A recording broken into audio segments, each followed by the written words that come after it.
Halo semua, selamat malam, pagi, siang atau kapanpun kalian menonton ini. Kembali lagi di Tutorial Sejawat. Jadi kali ini kita akan membahas beberapa soal, baik itu utop 1, 2, 3 dari blok muskuloskeletal angkatan 2022 interviewan. Oke, jadi semoga bisa bermanfaat dan bisa digunakan ilmunya dengan baik. Oke, kita mulai di soal yang pertama.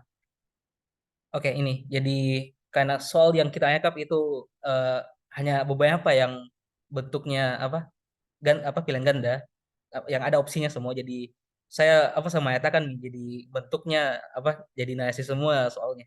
Jadi soalnya dan langsung nih kita bahas karena kan eh, saya tadi sudah coba untuk bisa mencakup ya kebanyakan materi lah di blok muskula ini. Jadi oke.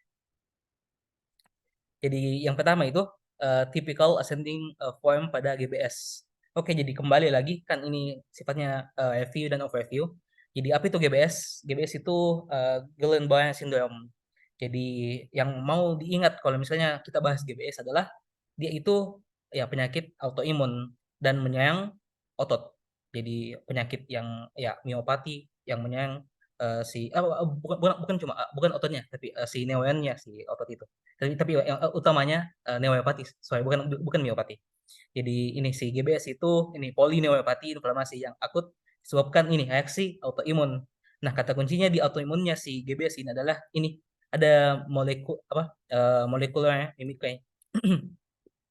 Hmm, oke, ini. Ada molekuler mimiknya jadi ceritanya misalnya ini awalnya dari infeksi dulu. Jadi makanya ini tuh dibilang ada riwayat riwayat atau ISPA. Jadi si awalnya si bakteri si patogen itu masuk, kemudian awalnya diserang neuronnya kita, lebih tepatnya myelin sheath atau selubung myelinnya neuron, kemudian eh, dibuatlah antibodi terhadap si patogen itu. Nah, antibodi yang dibuat terhadap patogen itu malah menyerang si neuronnya kita, makanya kayak autoimun ki. Jadi terbentuk auto antibody. Makanya ya ini di apa itulah penjelasannya kalau GBS. Jadi dia autoimun melalui molekular mimikry. Jadi awalnya ada infeksi, dibuat antibodi. Nah, antibodinya itu menyerang si tubuhnya kita sendiri, seperti itu.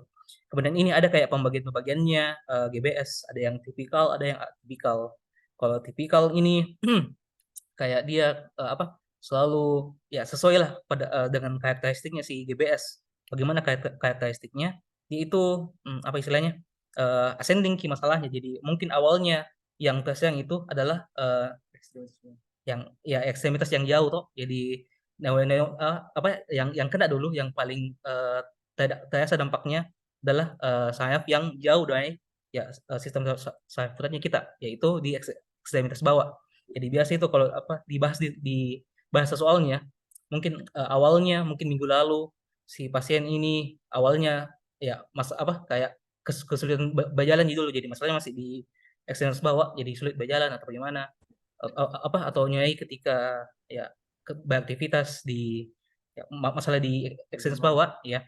Kemudian mungkin saat ini yang kayak kenapa dia datang ke ke rumah sakit misalnya keluhannya ya karena tiba-tiba ya jadi bukan cuma di ekstremitas bawah yang kena, tapi yang ekstremitas atasnya juga ya kena juga. Jadi begitu anunya kalau misalnya GBS.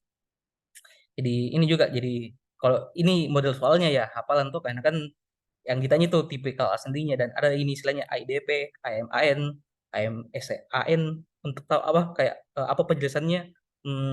Menurutku enggak jadi dulu. Jadi kayak cukup tahu saja bilang oh ini ada namanya. Kalau tipikal ascending itu ada IDP, IMAN, IMSAN kayak gitu. Kalau yang atipikal ini oke, silakan dibaca sini. Intinya kalau GBS dia itu masalahnya neuropati. Jadi ada yang masalah itu yang tersayang itu neuronnya. Kenapa bisa? Karena reaksi autoimun melalui molekuler mimiknya awalnya infeksi dulu awalnya, kemudian dibentuk antibodi terhadap si patogen itu. Nah, antibodi yang terbentuk malah menyerang kita sendiri, makanya iya. Nah, di situ masalahnya kayak gitu-gitu. Dan yang disayang itu tadi saya punya kita toh. Nah, kalau kayak manifestasi klinisnya itu tadi. Jadi dia kayak ascending ki awalnya yang kena.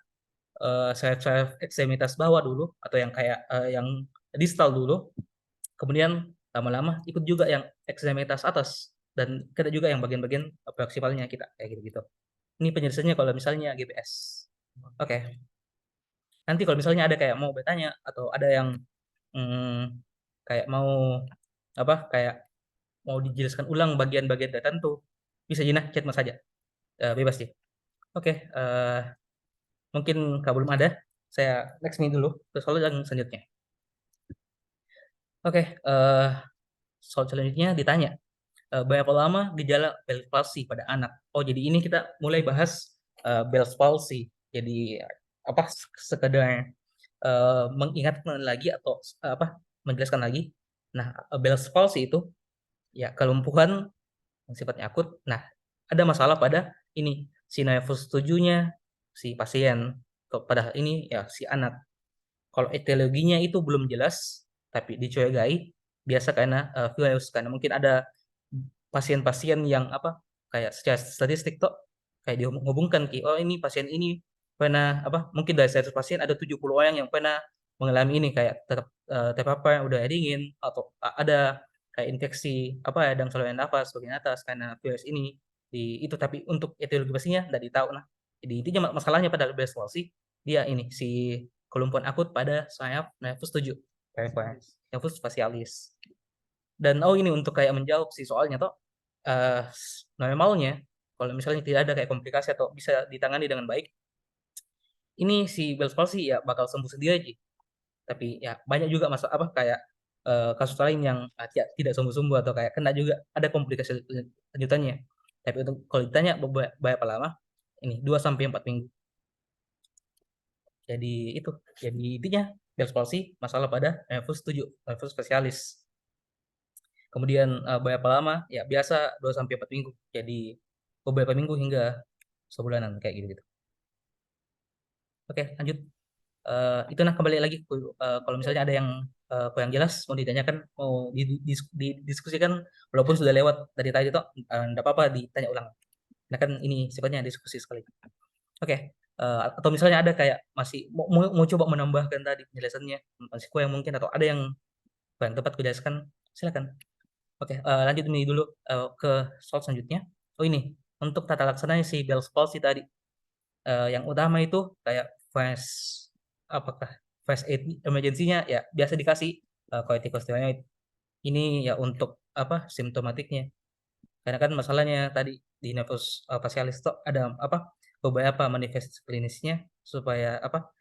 setelah di kayak istilahnya dicoba-coba ya corticosteroid itu apa disimpulkan yang paling bagus lah untuk si Bell's palsy ini tapi ada juga kayak catatan lain kalau misalnya eh ya kan kalau kalau kita lihat manifestasi klinisnya Bell's palsy kan apa misalnya ada pasien kena Bell's palsy kayak bagaimana jika kelihatannya kalau kita kayak infeksi mukanya pertama ya ini bakal mencong kok satu sisinya jadi sisi yang terkena Bell's palsy-nya jadi sisi yang nervus facialisnya terkena Bell's palsy nah itu biasa ya bakal mencong jadi kayak ndak bisa ki apa ya bakal ndak simetris kalau kelihatannya dan apa pertama itu bisa apa kayak si apa istilahnya ini ujung mulutnya tuenki dan ya ndak bisa otomatis nagayakkan kadang juga kayak matanya itu kayak apa kelopak matanya itu ndak bisa digayakan jadi kan maksudnya bahaya juga tuh kalau misalnya ndak bisa kita tutup nah bio, bio eh, ya banyak bisa bisa apa lah ini si matanya jadi kayak kadang dikasih juga tata laksananya ya proteksi buat si matanya itu apa dilindungi lah supaya tidak tambah parah penyakit kayak gitu-gitu bisa juga antivirus karena kan tadi kok kembali tadi di awal dibilang kalau misalnya ada ya ada kecurigaannya kalau misalnya Bell's palsy itu ya karena infeksi virus jadi kayak ya enggak yogi juga tau kalau antivirus dikasih sama tidak ada kayak kontraindikasi fisioterapi wajah ini kayak untuk ini tadi kayak untuk apa simptomatiknya atau karena untuk ya kembalikan wajahnya yang sehat dan normal karena kan normalnya Bell's palsy juga bakal kembali selama tidak ada komplikasi lanjutannya kayak gitu-gitu oke lanjut dan tadi itu yang tanya aku belum ada lanjut Seorang anak dibawa oleh ayahnya ke rumah sakit setelah terjatuh dari pohon. Oke, jadi ini ya soal-soal yang sangat dasar sekali itu karena apa? Karena ya kalau yang nggak salah yang ditanya itu bagian oh ya apa yang kayak di opsinya kayak ada tulang, ada otot, ada apa? Ya tulang toh jelas-jelas nih guys, tolong. Jadi mungkin kenapa bisa tidak sama panjang ya mungkin fraktur atau dislokasi atau apa. Kalau apa mungkin nanti apa kayak nah upgrade ki soalnya dokter jadi apakah kayak pemeriksaan eh, fisis yang bisa apa yang dilakukan oleh dokter sehingga di apa kayak diketahui kalau misalnya tidak sama panjang kakinya ya pertama pasti bisa dilihat langsung toh inspeksi tapi kalau misalnya yang kayak pemeriksaannya ini LLD leg length discrepancy jadi kayak dibandingkan ki apa kayak panjang kaki satu kaki dua dengan ya ada tata caranya tertentu gitu gitu tapi itulah. Oke, lanjut nih dulu Kapang. Ya ini. Soal selanjutnya ada ditanyakan nervus yang mengelilingi kolom fibula. Oke. Jadi ya secara anatomi kan kolom fibula berarti eh lihainya si fibula. Jadi ya apa di sini Mito? Di lihainya si fibula. Jadi nervus apa yang mengelilinginya? Nah, karena kan eh kolom apa? Ya, jawabannya itu ini toh si fibularis communis bisa langsung dilihat atau kalau di PPT dokter langsung memang disebut toh ini nervus perennius communis di kolom fibula itu jadi ya silakan kayak apa pahami baik-baik apa baik-baik ini si nervus-nervusnya di anatomi. Tapi anatom kan kalau misalnya di ekstremitas bawah ini tuh di gambarnya hmm, nggak banyak Ji yang toh yang mau dilihat maksudnya kayak satu kalau dari belakang kita lihat ini tuh ada nervus ischiadicus kemudian dia bakal bercabang jadi dua ada yang tetap di belakang ada yang bakal maju ke depan tadi ini tuh si fibularis communis kemudian yang ke belakang ya si nervus tibialis gitu selesai kalau misalnya tapi apa kan nanti bakal harus juga dipahami masing-masing apa saja yang nak inovasi toh contohnya misalnya ini si nervus tibialis tadi kan dia di belakang jadi dia juga nanti yang bakal inovasi otot-otot yang ada di belakang contohnya apa gastrocnemius plantaris soleus tibialis posterior dan bla bla bla karena kan dia jadi sendiri kalau misalnya yang di depan apa kalau di depan itu ada ini kan tadi ada apa dari isiadicus cabang dua nervus tibialis dia tetap di belakang ada yang ya melalui ini si kolom fibulanya ke depan nanti si fibularis communis atau ada juga nama lainnya atau perennius jadi kalau disebut perennius ya sama jilah dengan fibularis jadi please jangan bingung. Nah, sama gitu nama lainnya sih perennius communis atau fibularis communis sama nanti dia bakal kan komunis kayak common nanti bakal bercabang jadi dua lagi ada yang profunda ada yang superficial yang profunda itu di depan tok jadi ya otot-otot yang ya di bagian depan sini kalau yang eh, fibularis yang superficial di lateral jadi otot-otot yang di lateralnya si Hagio Coeurens ingat kok Hagio Coeurens jadi itu jadi ya silakan pahami baik-baik ini si apa si eh, nervus dan apa yang nah inovasi kayak gitu-gitu oh ini tadi toh kalau si Isiadikus sendiri dia memang ini tuh yang di bagian-bagian belakang jadi dia apa hagiofemois yang di bagian belakang kalau di bagian depan ada ini satu dua sih sebenarnya ada yang ini obtuaratus tapi dia yang di bagian medial ada ini si femoralis dia di bagian-bagian depan jadi semua quadriceps oleh femoralis yang apa yang kayak otot-otot yang adductor itu semua oleh obtuaratus kalau hamstring oleh jelas ischiadicus kayak gitu-gitu. Oke, itu kayak reviewnya sedikit anatomi ekstremitas bawah. Oke, kalau misalnya ada mau ditanya tadi, adakah? Belum ada Ji, jadi kita lanjut. Oke, selanjutnya DMD, Duchenne Muscular Dystrophy. Termasuk penyakit apa? Oh ini mungkin kayak disuruh pilih apakah dia penyakit otot atau nervus atau tulang atau apa? Mungkin ya itu yang ditanyakan pada soal yang ini. Jadi jawabannya itu DMD itu kepanjangannya Duchenne Muscular Dystrophy. Jadi apa masalahnya? Ini tidak ada dystrophin. Jadi dystrophin itu adalah protein penyusunnya otot lah. Jadi apa masalahnya kalau tidak ada diswepin? Ya karena kan dia penyusunnya si otot, jadi ya nggak bakal seimbang penyusun apa nggak bakal ya kurang ki penyusunnya tuh ya bakal ya nggak bagus lah bentuknya itu si otot. Karena kan ini diswepin sebenarnya guna utamanya dia kayak nah seimbangkan ki si filamen tipis. Jadi kayak intinya kalau hilang kini diswepin ya nggak bagus sekali lah itu bentuknya si otot. Kayak eh, ya ndak anu kayak jatuh-jatuh ki apa ndak konsisten kila bentuknya gitu ya. Kayak ndak bisa mi dipakai bukan ndak bisa dipakai kayak iya kayak ndak ada ini apa kayak dia kan Yusufin yang kayak istilahnya pegang gitu eh internalnya si otot ndak ada yang pegang ya bakal jatuh semua otot kayak biasanya kan di mana-mana intinya ya ndak bagus ki strukturnya otot makanya ya terganggu mi anunya fungsinya jadi ya ini jadi apa masalahnya kalau di apa yang kena penyakit DMD ya itu nggak bisa nambah ototnya makanya ya muncul nih beberapa penyakit apa gejala klinisnya contohnya ya ini mudah lelah ya karena otot yang apa kan eh, mudah lelah entah kenapa tapi ya karena dia sakit ini saya yang jatuh ya ini toh karena ya ototnya bermasalah nggak bisa napak ototnya ataupun kalau bisa ya nggak maksimal atau nggak efektif kayaknya makanya kayak ya nggak seimbang kok ini ketidakmampuan spesifik ya ini kok ini dari ya, intinya masalah di ototnya. Kalau yang kelihatan dari inspeksi ini ada istilahnya pseudohypertrophic gastrocnemiusnya. Sama kalau kita lihat juga ini ada yang kayak apa yang kayak lumayan spesial dari karakteristiknya lah di DMD.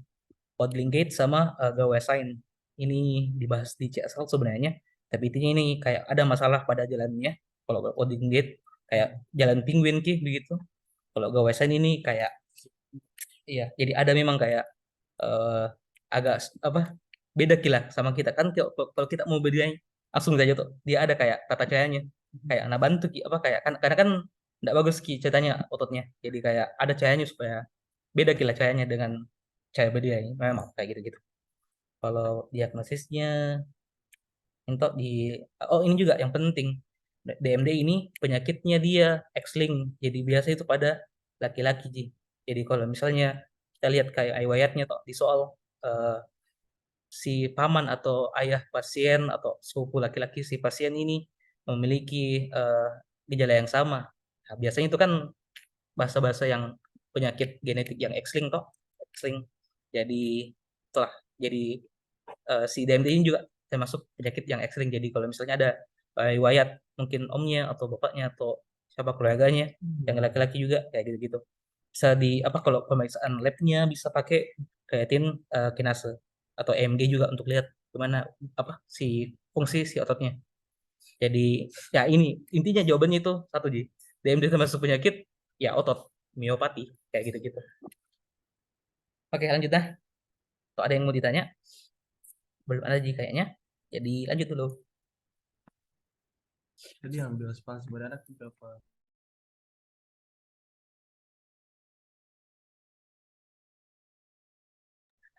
Oke, untuk melakukan inversi otot apa yang untuk melakukan gerakan inversi otot apa yang bekerja. Oke, jadi ini toh langsung nih ya sisa dihafal mami atau ya bisa juga dipahami. Kan ini eh mungkin coba kita lihat ke masing-masing anunya nah kayak posisinya. Kak, ada anunya nih nah jadi ada beberapa otot kalau misalnya inversi itu ada tibialis anterior ya lokasinya di depan kok anterior tibialis posterior dia di belakang FNC, penis, retius, longus, brevis. Ada kayak apa kalau diperhatikan baik-baik tuh ada kayak eh, apa ya, kayak hubungan-hubungannya apa kayak istilahnya. Lihat yang otot-otot inversi itu semuanya tibialis. Oke. Otot-otot inversi semuanya penis atau fibularis tuh. Nah, ingat nih kalau apa kayak cara gampang hafalnya. Kan tibia itu selalu di medial toh. Jadi kalau ini kaki di sini ki tibianya, di lateral fibula. Makanya tibial apa yang inversi atau ke medial ya yang tibialis semua anterior sama posterior. Kalau yang eversi ya yang fibula semua. Peroneus tapi apa kebetulan ini dia ada tiga tuh makanya dia peroneus statius, longus sama brevis kayak gitu-gitu. Sama kalau tibialis anterior kan lokasinya di depan. Nah, satu Ji yang inovasi kalau di depan, peroneus profunda. Tibialis posterior di belakang. Jadi yang inovasi di bagian belakang lagi peroneus, tibialis apa nervus tibialis. Ini tuh kalau peroneus tertius sama eh ya kalau tertius itu kan di depan kiri juga, makanya peroneus profunda. Longus sama brevis dia di lateral ke posisinya. Makanya di apa yang inovasi peroneus superficial kayak gitu-gitu. Intinya tadi inovasi kan dia kayak medial gitu. Apa deviasi medial begitu. Jadi yang otot yang bekerja ya yang tibialis karena kan tibia juga kebetulan di tengah. Kalau evaluasi ya apa eh perennial semua karena kan perennial itu nama lainnya fibula toh. Jadi yang dan fibula itu di lateral makanya kayak deviasinya kayak gitu-gitu. Oke, semoga membantu. Ada yang mau bertanya? Belum ada, jadi mungkin gini dulu ya. Jika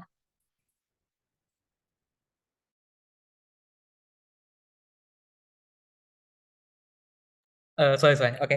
Eh, soalnya jika terluka pada dorsal dan epicondylus medial, nervus apakah yang rusak? Oh ini jadi kayak ekstremitas atas lagi yang dibahas. Tadi sudah yang bawah. Oke, jadi yang ditanya oh ini epicondylus medialis. Berarti si anunya si humerus toh ini.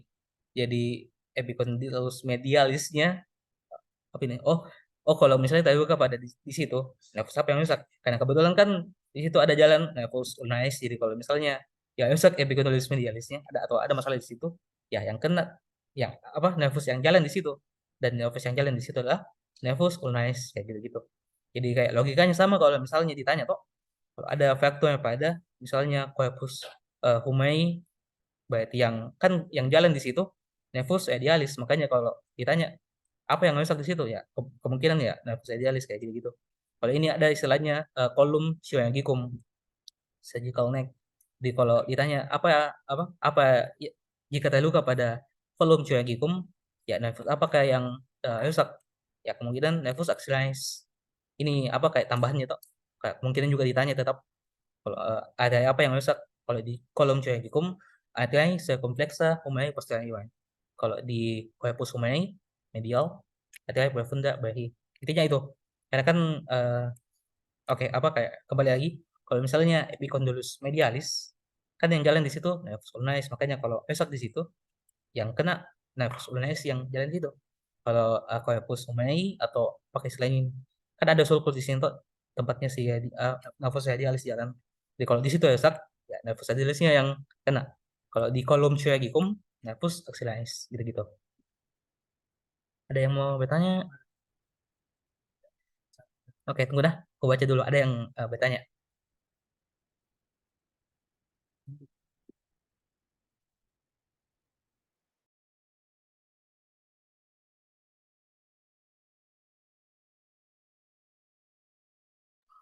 Oke, ada nanti ada yang bertanya kayak penjelasannya Farmako. Semoga ada di soalnya nah. Karena kalau misalnya tidak ada soalnya nanti kita bahas di akhir ya. Tolong ingatkan yang lain. Oke, makasih. Nanti di akhir apa di nanti kalau ada soalnya ditanyakan baru kita bahas atau kalau misalnya tidak ada soalnya ya di akhir ya nanti ya. Oke, mungkin kita lanjut nih dulu.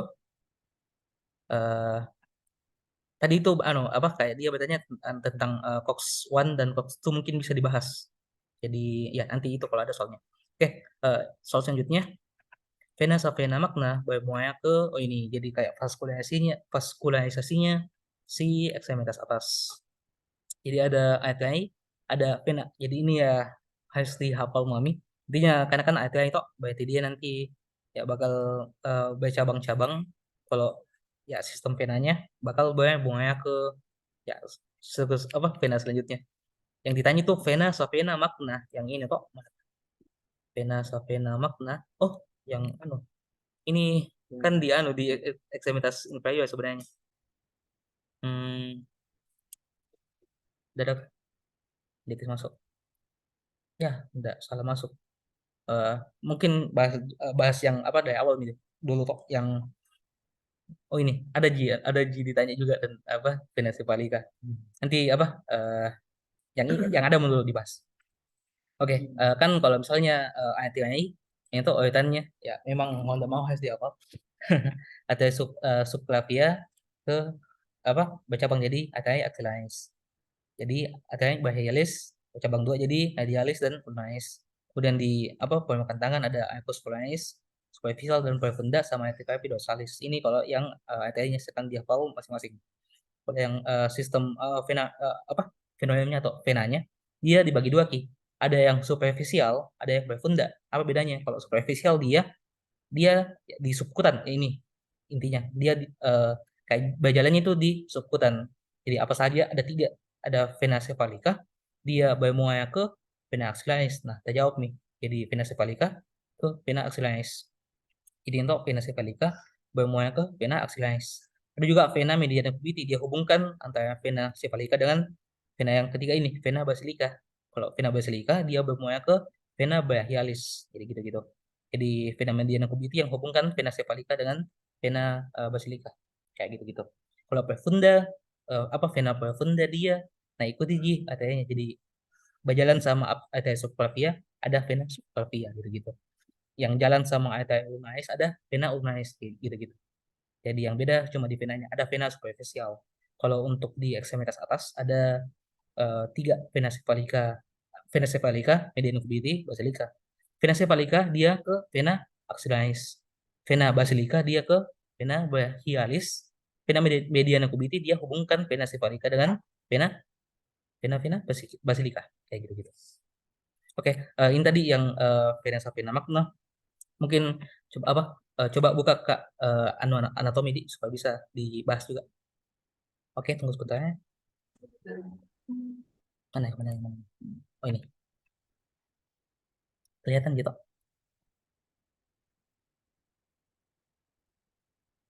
Oh, mana ya? Oh ini. Bla, bla, bla. Oh ini, jadi arterinya di ekstremitas bawah.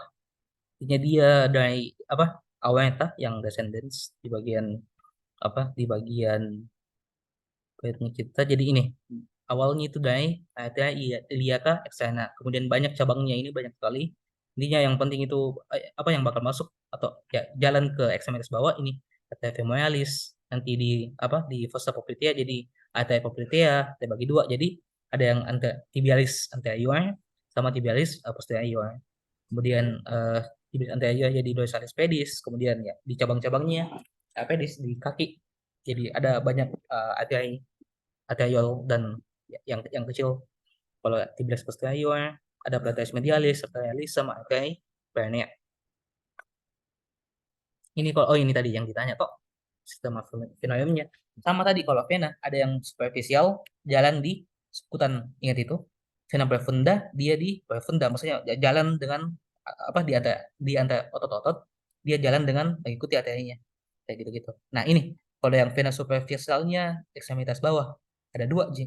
Ada sapena magna, ada vena sapena parva. Kalau vena sapena magna dia bermuara ke vena femoralis. Kalau vena sapena parva dia ke vena poplitea gitu. Jadi ya itu kalau yang vena superficialisnya pada ekstremitas bawah. Oke, tadi yang ditanyakan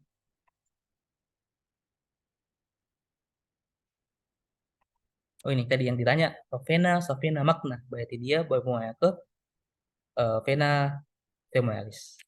Kalau yang apa dia ke vena poplitea. Oke. Oh ini yang ditanya masih masih bagiannya untuk satu sebenarnya. Botox menghilangkan kerutan pada wajah, bagaimana cara kerjanya? Kalau secara biokimianya toh dia sebenarnya tidak ingat ke apa kayak pilihannya. Intinya dia ya dia kayak nablok supaya si vesikel yang ada di akson terminal tidak keluar ya toh. Tapi sebenarnya kan yang diblok oleh si botox ini apa ion bukan ionnya eh, channel kalsiumnya. Dan kalsium kan gunanya itu dia bakal buat vesikel yang ada di sini, vesikel sinaps keluar itu pengisinya asetilkolin. Nah, kalau jadi intinya si botox itu bagaimana cara kerjanya? Ya dia blok si kalsium channel tadi supaya nggak kasih masuk kalsium. Kalau nggak kasih masuk kalsium ya nggak bisa keluar ini si vesikel sinapnya. Makanya ya nggak bisa kontraksi ototnya kayak gitu. Makanya kayak kalau kita lihat botox ya kayak ya kaku dan kayak tidak bisa kerja ototnya. Kayak kenapa? Karena ya nggak keluar juga ini si asetilkolinnya. Kalau nggak keluar asetilkolin ya tidak bisa kontraksi si otot. Jadi gitu. Ya coba ada anunya bisa dibahas. Intinya itu toh dia mm, nggak bisa apa nah halangi supaya nggak bisa kasih keluar si asetilkolin dari synaptic uh, synaptic vesicle kayak gitu-gitu. Itu. Oh iya, ada yang mau bertanya? Belum ada. Oke. Lanjut ke soal selanjutnya. Apa yang diinovasi Nervus medianus pada manus? Oke. Jadi kalau misalnya anatomi, ya kayak saya kembalikan ke teman-teman, ya silakan dia hafal. Tapi kalau apa? Kalau saya aku sih hafal, saya hafal kayak dari gerakannya juga sih sebenarnya. Karena kan itu yang penting kok di blok ini.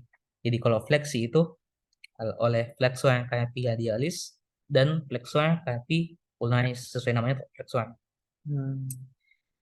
Ekstensi oleh extensor carpi radialis longus dan brevis. Jadi kalau extensor ada yang radialisnya ada longus sama brevis plus extensor carpi ulnaris.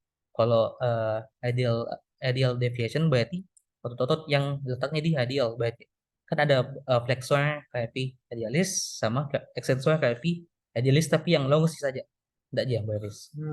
Ulnar deviation berarti deviasi ulnar, flexor carpi ulnaris, extensor carpi ulnaris. Kalau ini yang inovasinya tuh satu-satu. Jadi ada extensor carpi radialis longus, berarti dia kan extensor berarti dia di di bagian dorsal toh. Jadi dia oleh nervus radialis semua. Jadi yang extensor itu semua oleh nervus radialis. Kalau yang flexor dia dibagi dua. Kebanyakan itu medianus, tapi oleh kecuali ini sih flexor carpi ulnaris dia ya oleh nervus ulnaris. Kalau flexor carpi radialis jadi flexor carpi radialis dia nervus medianus. Ada juga ini palmaris longus dia juga fleksi juga gunanya fungsinya. Dia juga nervus medianus. Jadi apa yang diinovasi nervus medianus pada anus? Ya jadi antara ini mungkin ada pilihannya di soal flexor carpi radialis atau palmaris longus. Ada juga sih maksudnya otot-otot lain tapi mungkin ini yang dimaksud. Jadi ya silakan dipahami yang ini gerakan-gerakannya masing-masing. Fleksi flexor carpi radialis, flexor carpi ulnaris. Ekstensi apa? Kalau flexor carpi radialis tadi oleh nervus medianus. Kalau flexor carpi ulnaris, ulna berarti nervus ulnaris. Kalau ekstensi ekstensi? Ya, semua ini ekstensor oleh radialis. Kalau ini flexor carpi radialis dia flexor carpi radialis medianus extensor. Kalau extensor pasti mi radialis. Flexor carpi ulnaris, nervus ulnaris, extensor ya pasti mi radialis gitu-gitu. Oke. Ada yang mau ditanya ada yang ini? Belum ada Ji? Oke. Lanjut ke selanjutnya. Oh ini bahas cerebral palsy berdasarkan area yang terkena. Oh ini kayak mungkin kayak pembagian-pembagiannya Ji. Jadi kan cerebral palsy eh, berarti ada masalah pada ya, di cerebrumnya toh. Entah itu karena masalahnya prenatal, antenatal, neonatal, kayak gitu-gitu. Jadi intinya ada lesi pada cerebrumnya atau di otaknya intinya. Ya, makanya ya bakal terganggu lah si fungsi motoriknya si pasien ini. Kalau kayak ada klasifikasinya, bisa di bagian tubuh yang terkena. Kalau hemiparesis atau hemiplegia, kalau ada kalau paresis itu dia berarti dia belum lumpuh tapi kayak melemah ya kan jadi hemiparesis. Kalau hemi berarti kayak ada satu bagian tubuh yang melemah. Kalau hemiplegi, kalau plegi ini berarti ya lumpuh memang lumpuh total. Kalau diplegi yaitu berarti kayak dua, tapi biasanya lebih ke ekstremitas bawah. Kalau triplegi ya tiga, tiga pasang maksudnya. Kalau diplegi berarti dia ya semua bagian tubuh kecuali di kepalanya kayak gitu-gitu. Oh, ini juga ada kadang yang apa, mungkin ditanya juga, bukan bagian tubuh yang terkena tapi gangguan motorik yang dominannya spastik, berarti dia kalau kita cek ototnya tonusnya meningkat, ataksik dia kayak tidak ya sama gerakannya. Kalau diskinetik ya ini, jadi ada kalau koyo atau atitosis dia bisa kayak eh ndak mau ji, nah fleksi tapi tiba-tiba terfleksi ndak mau ji, nah angkat kakinya tapi tiba-tiba terangkat kakinya kayak gitu-gitu. Kalau ini ada juga yang gross motor function system ini kayak supaya apa ini sih cerebral palsy-nya. Karena kalau apa kayak bahasa textbooknya kan cerebral palsy ini dia sifatnya statik, jadi tidak bakal tambah parah.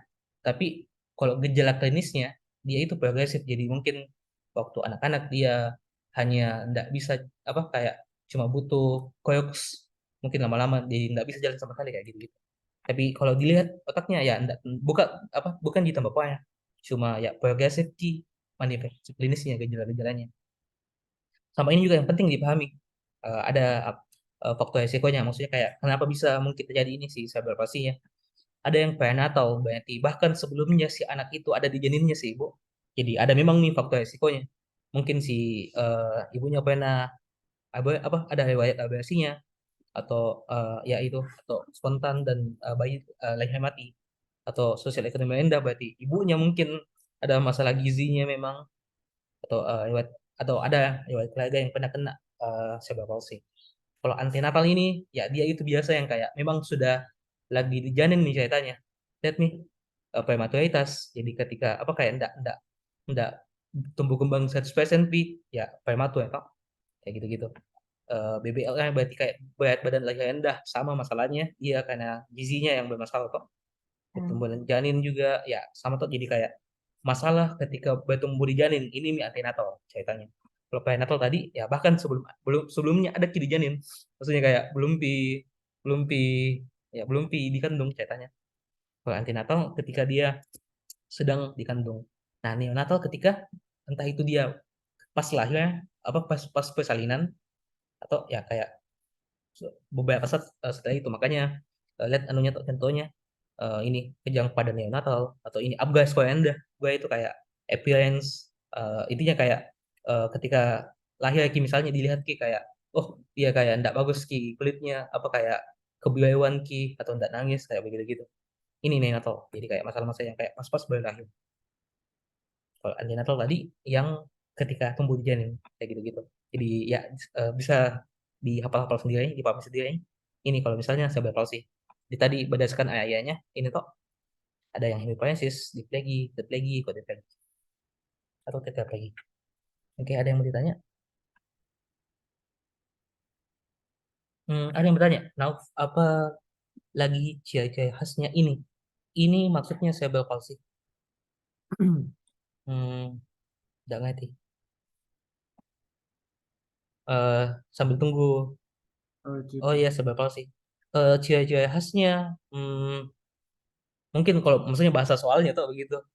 Ya, kalau bahasa soalnya, mungkin kayak dibilang si, kalau misalnya si anak itu kayak mengalami ya mengalami kayak gangguan berjalan, gangguan motorik, kayak misalnya dia apa kayak pasiennya remaja, tapi dia kayak ya butuh ki apa istilahnya koyok atau nggak bisa jalan, eh, kecuali yang kayak butuh ki bantuan alat jalan kayak gitu-gitu.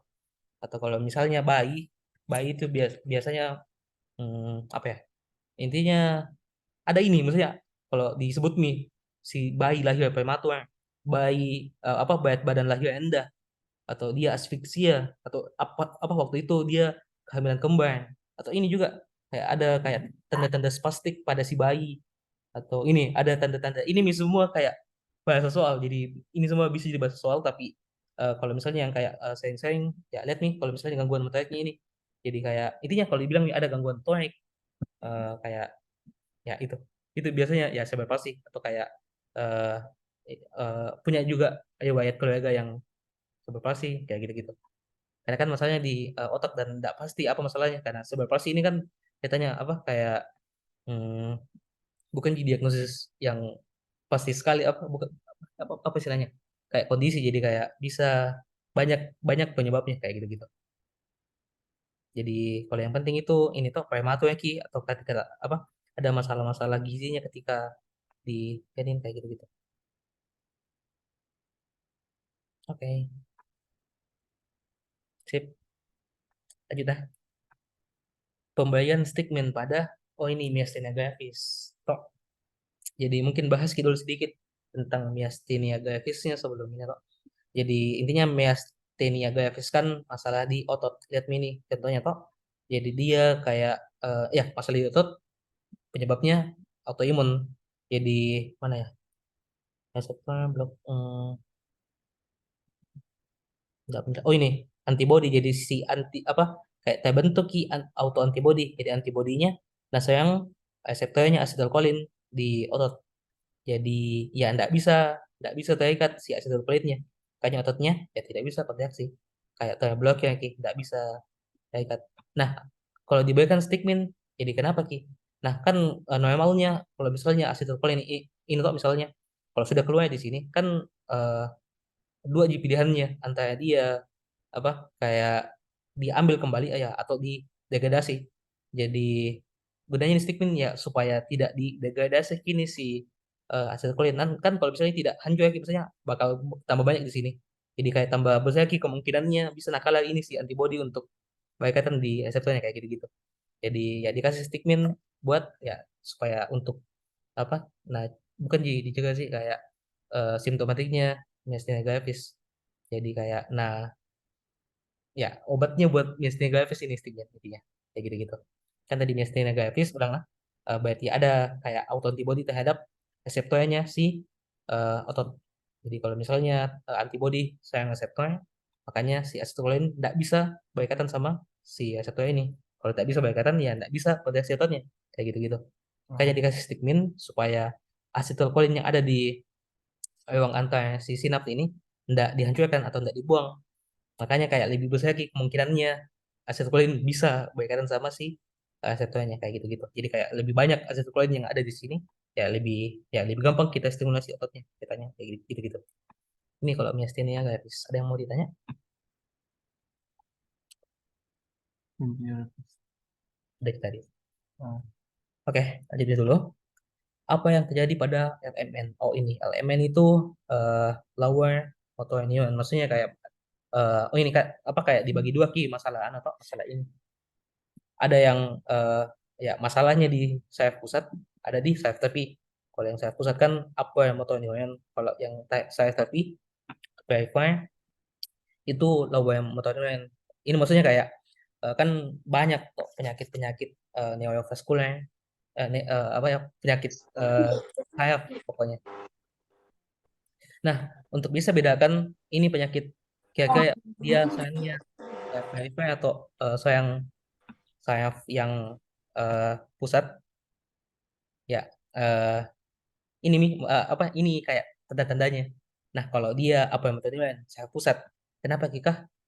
Dia itu pertama kalau kita lihat tonus ototnya dia itu hipertonia atau kayak spastik kaku, dia kayak lebih tinggi apa kayak ya meningkat, dan kedua ini efek fisiologisnya meningkat, kemudian muncul juga efek patologis, ada juga klonus, tidak ada pengencilan otot kecuali sudah berlangsung jadi tidak atau FVG kalau masalahnya di saraf pusat biasanya.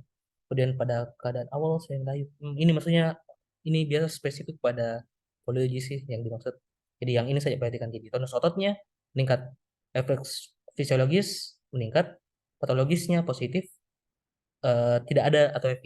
Kalau apa yang motor neuron.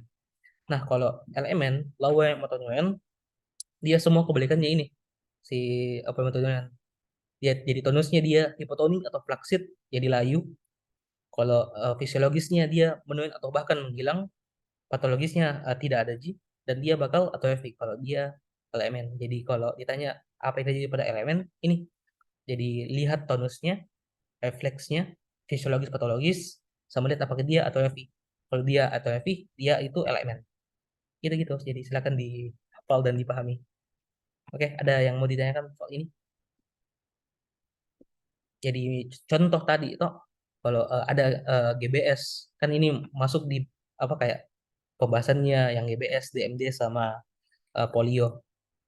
Kan contoh misalnya polio. Polio itu apa? Dia kan kalau polio menyerang si medula toh. Jadi ya dia itu apa yang bakal nyerang kayak gitu-gitu. Kalau misalnya DMD, DMD kan bukan cuma salah. GBS tadi. GBS kan menyerangnya ya sayap saja tuh sayap tepi. Jadi dia masuk di elemen kayak gitu-gitu. Contohnya sih. Oke, lanjut. Enzim yang tidak ada pada manusia. Kenapa sih Mas ini? Intinya ya ini ada WKase. Makanya ya manusia cenderung kena. Itulah. eh ini ditanya standar diagnosis AF ini apa? Oh, demam rematik. Ada juga, oh ada soal yang mirip-mirip itu ditanya standar diagnosisnya. Jadi kalau SLE apa? Kalau demam rematik apa ini IRF itu maksudnya rheumatic fever, akut rheumatic fever apa ya gitu. Jadi kalau SLE ini kita bisa pakai yang ini. Jadi ada pilihannya. Silakan dipilih. Ada apa? American apakah ini? Collect Hematology 1997. Ada ISIL CC 2012, akhirnya Yulanya 2019. Jadi mungkin dipilih median saya ini juga. Kalau ini si apa? Si demam rematik dia ini istilahnya kayak kriteria Jones. Jadi ada kriteria mayornya, ada 5, ada yang minornya ini. Sama mungkin apa sekalian ini bahas sedikit toh kan ini kalau demam rematik kayak eh, kan kalau dilihat kayak buat apa sih dia hafal ini kayak klasifikasi kayak random sekali sih. Sebenarnya enggak nah, maksudnya kayak bisa bisa sekaligus ini mau yang dihafal justru. Karena kan misalnya ini demam rematik eh kayak jadi kalau dihafal ini kayak Jones kayak bisa kita kayak apa saja manifestasi klinisnya kira-kira kalau demam rematik. Jadi misal di di soal soalnya pasien apa kayak datang dengan keluhan misalnya ini kayak apa kayak kejang-kejang kok sindrom Korea. Kemudian dilihat kulitnya terdapat kayak kemerahan pada wajah dan misalnya seperti di siku misalnya. Ya itu mah marginatum. Kemudian dilihat juga terdapat kayak nodul-nodul di kulitnya. Nah, 3 metode ya jadi kayak ya bisa jelas dipakai jadi kayak bahan-bahan untuk hafal gitu sih manifestasi klinis. Karena kalau dihafal beda lagi kayak ya apa kayak ndak efisien disimpan di otak gitu gitu. Sama ini juga toh kayak gejalanya kalau demam rematik dia ini ada kayak pemanjangan interval PI di jantungnya, peningkatan AID pastinya toh. Sama ini yang penting juga ada asto toh kalau misalnya demam rematik anticeptolisin bakal diproduksi sama tubuh. Jadi kalau kita tes imunologinya ya biasanya astonya bakal positif. Itu kalau demam rematik. Kalau SLE misalnya, ini tuh ANA. Jadi kalau misalnya kita tes imunologi, ada ANA, anti nuklear antibody. Contohnya itu ada yang kayak anti dsDNA, anti SMID, anti fosfolipid. Ya, ini semua bagiannya di ANA atau jadi ANA positif. Biasanya itu ya SLE kayak gitu-gitu. Atau ada ini kayak nephritis kayak gitu-gitu. Tapi ya, yang ini sih penting sih kata Jones karena dia kan spesifik buat si demam rematik tadi. Oke, itu kalau misalnya soal yang ini. Ada yang mau ditanya, Kak? Nah, ada lagi yang bertanya. Tunggu dah sebentar. Saya baca dulu coba pertanyaan.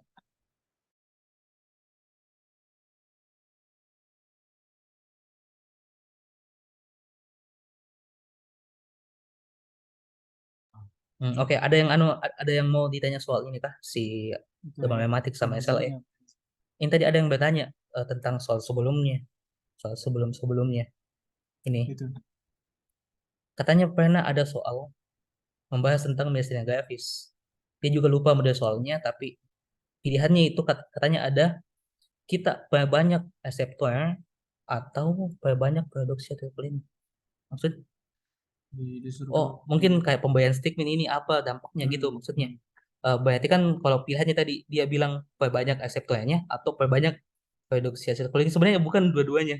Karena kan statement itu dia justru tahan supaya asetilkolinnya tidak dihancurkan. Ya, jadi jadi kayak supaya tidak dibuang ini si asetilkolinnya dan ya tambah banyak di ruang antara sinapsnya kok kayak gitu-gitu. Jadi bukan gene apa banyak reseptornya dan bukan dia juga kayak nah, tambahkan produksi asetilkolin, tapi ya dia tahan supaya asetilkolinnya tidak berkurang, itu gunanya kalau stigmen. Jadi gitu. Itu Mika yang dimaksud. Dan dia tahan enzimnya di. Iya. Yes. Oke, kita mungkin lanjut nih. Oke, Mi. Lanjut ke soal selanjutnya. Baiklah.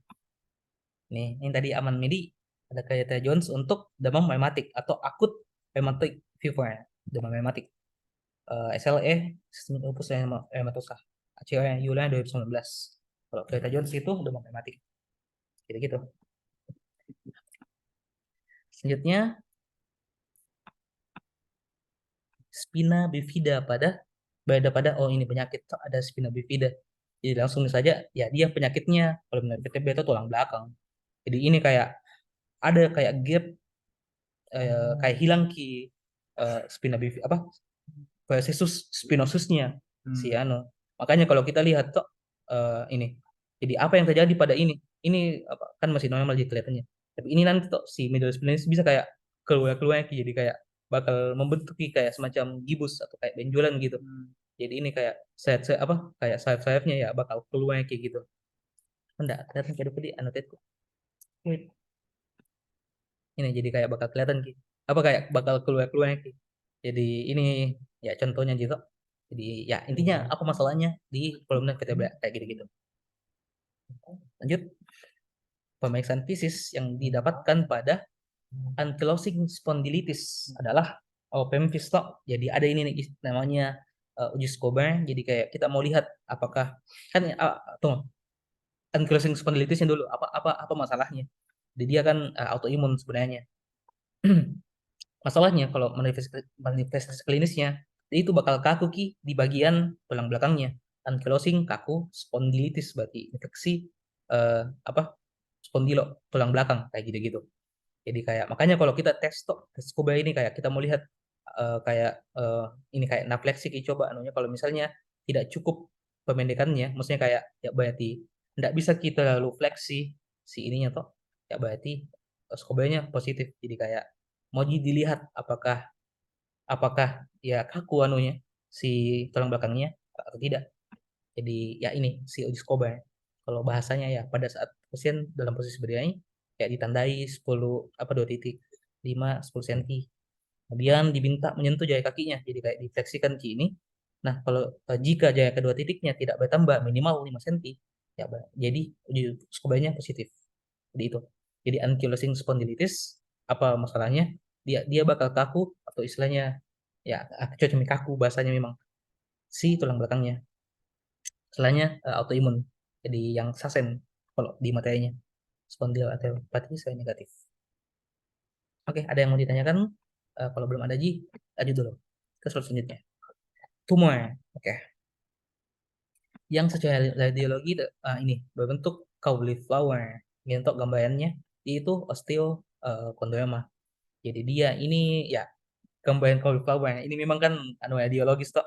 Jadi ini materi radiologi muskulo. Ini cauliflower appearance memang ya spesifik ke ya ini spesifik ke osteokondroma. Rendang X-ray. Yes. Jadi ya ada kemarin kayak dibahas-bahas tuh. Jadi kalau misalnya masalahnya di tulang ya kayak pemeriksaan penunjangnya ya foto polos X-ray saja, tidak usah yang lain-lain. Ini. Oke, kalau ada yang mau ditanya dari Ji kita lanjut dulu. Baiknya Ya. Cuk Nolfight ini. Kandungan zat gizi dalam bahan makanan yang dapat meningkatkan sekresi kalsium adalah ini tuh asam fitat. Jadi ini kayak materi gizi. Jadi ya jangan kasih fitat kalau misalnya dia misalnya osteoporosis. Fitat mungkin ditanya kayak di mana contohnya. Biasa di padi-padian. Jadi jangan kasih mungkin kayak makanan-makanan yang gandum begitu. Ya, banyak juga di polong-polongan kayak gitu-gitu. Jadi kayak hati-hatilah pilih. Apalagi kayak pasien yang orang tua yang osteoporosis, hati-hati asam fitat. Asam fitat itu kayak itulah intinya kalau asam fitat. Ada yang kayak nitip ke slide sebelumnya dulu. Jadi intinya itu ingat saja cauliflower osteokondroma. Jadi pemirsaannya ini gambaran apa? Ya gambaran apa biasanya kan ini si cauliflower ya selalu di metafisisnya si tulang kena osteochondroma cauliflower. Oke. Oke, lanjut nah. Ya sama kita tadi jangan kasih apa kan dia itu meningkatkan sekresi kalsium, jadi jangan kasih tuh hati-hati penggunaannya pada pasien yang osteoporosis yang tua. Osteomyelitis tulang panjang lebih banyak ditemukan di mana? Biasanya lebih sering mana? Metafisis. Oh ini di metafisis kebanyakan. Kenapa? Karena memang ya kebanyakan itu vaskulernya tulang ya berkumpul di ya metafisis. Jadi ya makanya lebih sering kan osteomyelitis berarti ya ada infeksi pada tulangnya kok. Jadi kalau akut dia biasanya gambarannya ini ada osteolitik, jadi kayak lebih kabur aja saja tulangnya, jadi kayak agak radiolucent sedikit. Kalau ini yang subakut ada absces body, kalau yang kronik sudah sampai ini ada istilahnya sequestrum sama involucrum. Kalau sequestrum itu ini ada kayak gambaran tulang-tulang mati di tulangnya. Kalau involucrum kayak apa kayak penebalan si tulang karena kan habis di resorpsi, makanya diinformasi ulang. Tapi tambah tebal kelihatan kalau involucrum gitu-gitu. Nah, yang tadi intinya jawabannya osteomyelitis sering pada metafisis gitu. Yang termasuk fase healing tulang ini kemarin kayak banyak kali berulang dan ya mungkin kayak coba dipahami bagus-bagus. Intinya ada 4 fasenya toh. Ada fase hemostasis, berarti ketika tulang ini kulit. Ya mirip gitu sama-sama di hemostasis juga inflamasi. Ya, ini bukan gambaran tulang supaya salah kasih masuk. Ini kulit. Tapi kan hemostasis juga, inflamasi juga, tapi ada nanti soft callus sama yang hard callus toh, sama nanti bakal ada resopsi di bawah. Intinya hemostasis itu kayak waktu tulangnya lagi patah, lagi ya lagi berdarah gitu tulangnya ketika fraktur. Kalau inflamasi ya datang kayak apa sitokin kayak PMR apa kayak intinya sel imun yang biasanya bertugas untuk ya kalau ada inflamasi bisa PMN, bisa yang bakal keluar sitokin intinya dia bakal ya kasih hilang semua itu kayak fibrosis yang ada di frakturnya. Kemudian soft callus itu banyak mulai terbentuk ya kalusnya tuh kalus itu kayak tulang yang imatur kayak gitu-gitu. Kalau yang hard kalus ya berarti mulai apa kalsifikasi si soft kalusnya. Kemudian ya terakhirnya ya bakal remodeling jadi kayak si kalusnya tadi jadi kayak jadi tulang nih jadi sisa dirapikan kan kalus itu bentuknya biasa kayak nggak rapiki jadi ya dia remodeling supaya jadi basi sekali ini bahas kapang ini yang apa yang kayak kulit tok. Apa sekali lagi nah ini apa disclaimer ini bukan tulang ini di kulit. Jadi kalau di kulit ya mirip juga selalu hemostasis gitu loh. Jadi kayak ada agregasi apa fase perdarahannya. Kalau inflamasi jadi bakal datang si sel-sel inflamasi, kemudian ya bakal inflamasi. Jadi awalnya datang neutrophil dulu. Nah, apa kayak bunuh bakteri kalau ada yang masuk. Kemudian kayak dibantu sama makrofag sama sitokin inflamasi. Kemudian fase proliferasi berarti kayak mulai menutup, mulai lagi apa kayak membelah sel-sel yang ada di situ buat ya tutupi lukanya. Kemudian remodeling sama juga karena ya bakal muncul kayak apa istilahnya square apakah intinya kayak si bekas luka itu tadi karena ya bakal tertutup si lukanya gitu gitu. Hmm.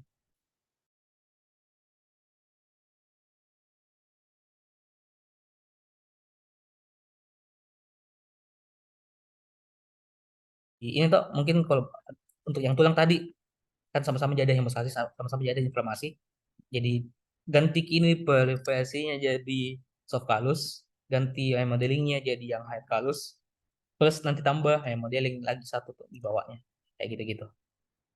Oke. Oh ini ditanya tuh ada ditanyakan juga kemarin jumlah segmen vertebra sama ada juga soal lain tuh ditanya kenapa gabung bentuk segmen dari cervical coracal lumbal jadi kayak ini ya anatominya tulang belakang. Ya, jadi ada 33, jadi ada 7, 12, 5, 5, 1. Kenapa ini 1 tapi dibilang 5? Karena kan 4 ini kalau kognitif.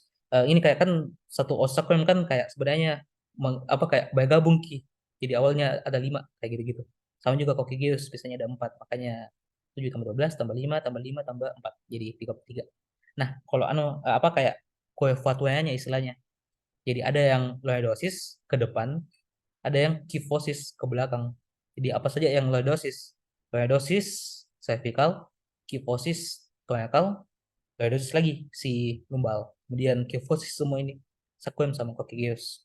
Jadi kayak cervical, torakal, lumbal, lordosis, kifosis, lordosis. Gitu. Jadi ada 33 vertebra, lordosis, kifosis, lordosis, kifosis lagi. Gitu-gitu. Ada yang mau ditanya? Belum ada. Di lordosis coba. Next dulu. Oh ini astaga. Tulisan senyawa kimia sampai penamat. C15 15 NO2. Ya, ini agak kemarin agak bikin kena mental. Intinya ini tuh asam N23. Ya, hafal 15 apa C15 H15 NO2. Tidak ada cara lain di asam penamat itu C15 H15 NO2. Sambil hafal kata juga ini, guys.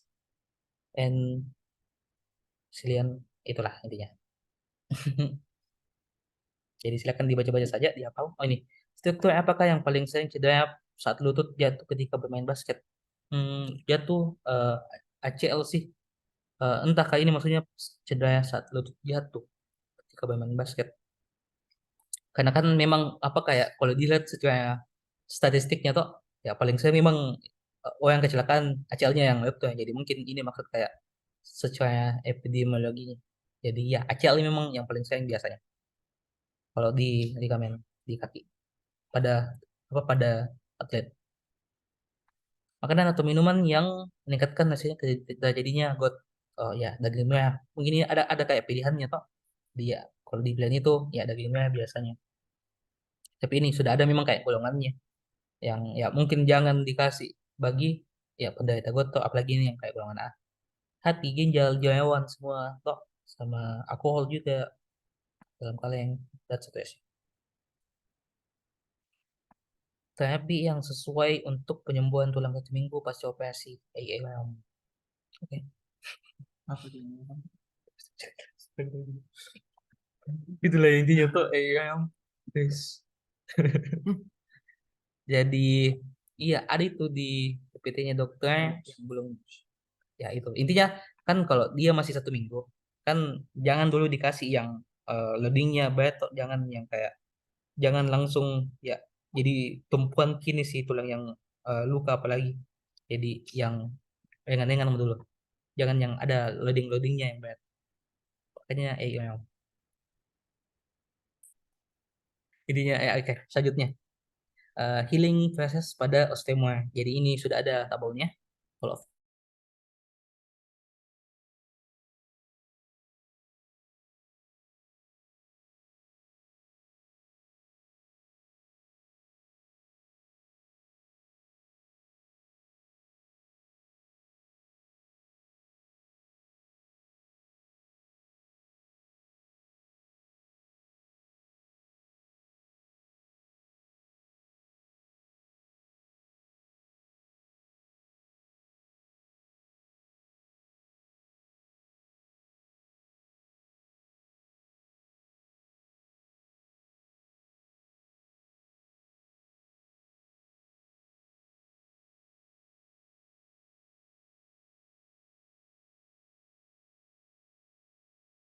suara guys dari mana tadi yang hilang suaranya intinya ini tuh healing proses pada osteomer tadi. Oke, dari sini kah? Intinya ini tuh tadi. Dari sini kah? Atau dari sebelumnya lagi? Intinya anu tuh kayak sisa di ya kebetulan ini apa bukan Ji soal yang membutuhkan apa beruntungnya tadi hilang suaranya. Bukan Ji soal yang membutuhkan penjelasan tuh sisa di hafal mami. Asam mefenamat ini C15 H15 NO2. Silakan baca sendiri ini nama kimianya. Kalau yang paling sering cederanya ya ACL karena ya paling anu memang paling apa bukan jadi apa nah, memang itu paling besar biasa tekanannya toh kalau ini yang meningkatkan resiko terjadinya gout daging merah ini ada golongannya Eh ini kalau misalnya yang tulang apa penyembuhan tulang kalau misalnya masih awal-awal jangan dulu yang ada loadingnya kayak gitu-gitu makanya AA yang dipilih. Kalau ini yang healing process, mungkin kita sama-sama tulang-tulang panjang yang memang cenderung faktoid saja yang dipahami sama-sama. Kalau Adius 6, kalau Humerus 10 sampai 12, kalau femur tibia fibula 12 sampai 16. Gitu-gitu. Oke. Lanjut dulu deh, atau kalau misalnya tadi ada yang mau ditanya dari soal sebelumnya yang mungkin termute ki soalnya aku silakan, tapi untuk sambil menunggu kita next dulu ya. Nah, pada osteosarkoma gen yang berkaitan adalah CDKN2A. Silakan, ini memang harus dihafal. Jadi ya kalau tapi untuk osteosarkomanya ya memang harus pahami sama-sama tuh, karena kan dia yang paling sering keganasan yang paling sering pada remaja tuh, intinya yang di usia dekade kedua. Jadi dia tumor ganesnya pada ya si tulang yang keras, tulang imatur. Kalau dia predileksinya di mana? Biasa di distalnya femur, jadi di sekitarnya si lutut tok, distal femur, distal femur, proximal tibia, biasa juga di humerus proximal. Kemudian apa? X-ray yang radiologi tulangnya, sunburst appearance tok. Jadi ada itu. Sama Cutman triangle. Jadi silakan dipahami masing-masing. Jadi ini kalau gen yang berkaitannya. Jadi N2 gitu-gitu. Kurang lagi sekali, osteosarkoma itu dia kayak keganasan yang paling sering pada usia dekade kedua, dia paling sering di distal femur. Kemudian kayak gambaran radiologinya sunburst appearance kayak gitu-gitu. Sama tadi. Osteosarkoma. Sunburst. Bisa juga ya kan radiologi.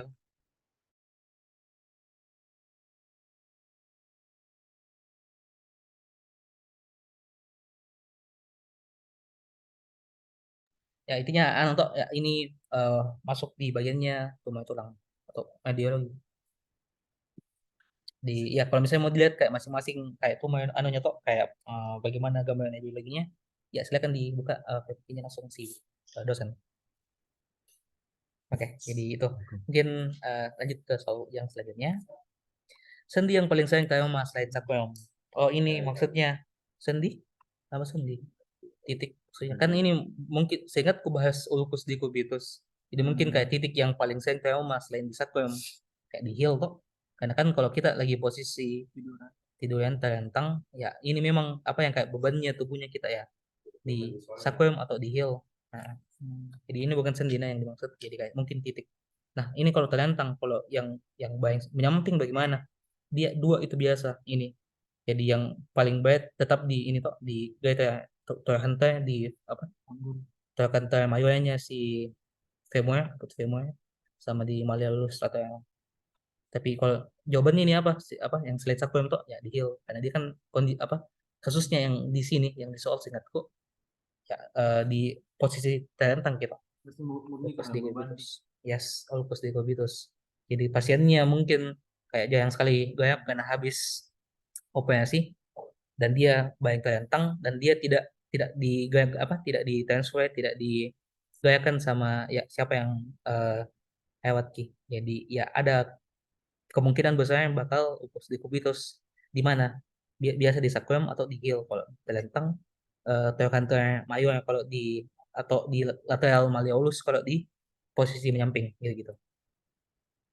Oh ini tadi berapa lamakah prediksi waktu kalau di Adios, jadi ini kok kami tadi 6 minggu gitu. Jadi ya silakan. Aduh. Oke, mungkin lanjut dulu kalau tidak ada yang bertanya. Oh ini ada kasus laki-laki 25 tahun dibawa ke unit UGD rumah sakit setelah mengalami cedera pada daya ketiak. Pasien diperiksa oleh dokter dan dia didiagnosis dengan dislokasi articulatio humerus. Pada pemeriksaan fisik ditemukan adanya gangguan fungsi otot kaf yang menstabilkan sendi tersebut. Manakah otot yang dimaksud pada kasus di atas? Jadi otot kaf kan ada 4 kok, ingat: sits supraspinatus, infraspinatus, subscapularis, dan teres minor. Supraspinatus dia itu untuk abduksi, memulai abduksi. Infraspinatus dan teres minor mereka untuk sama-sama eksoritasi. Subscapularis endorientasi. kayak gitu-gitu. Nah, manakah yang termasuk? Oh, mungkin ini ada kayak pilihan toh. Jadi kalau ada pilihannya ya ini 4 si otot sit. Jadi ingat apa ototnya dan ingat apa gerakannya. Gitu-gitu. Supaya spinatus dia abduksi memulai toh. Kalau infraspinatus spinatus dan teres minor dia eksoretasi. Kalau subscapularis dia endoretasi. Begitu. Oke, ada yang mau ditanyakan? Ada lagi yang bertanya? Tadi jadi selain osteochondrium apa tadi? Oh, mungkin ada yang kayak minta dijelaskan tadi soal sebelumnya. Untuk eh jadi intinya toh ini yang mau dilihat kan kayak kalau misalnya ada pasien yang kayak bayang itu loh lama dan tidak diganti-ganti posisinya, ada kayak ya ada kemungkinan dia bisa kena lupus diabetes toh. Dan yang paling sayang itu biasa di sacrum sebenarnya. Tapi kalau misalnya ya apa kayak yang tes yang kedua ceritanya ya di heel. Jadi jawabannya ini di heel karena kan dia lagi posisi tekan tengki di kasusnya. Kalau mungkin besok atau kapan apa kayak di eh, apa ada kayak kasus lain dia bukan posisi telentang tapi posisi menyamping di manakah yang paling sering di gaitnya atau hantar yang mayu atau di kaput femur. Kalau misalnya yang kedua ya di lateral malleolusnya. Jadi maksudnya ini kalau menyamping, ini kalau misalnya dia telentang. Jadi gitu-gitu. Oke.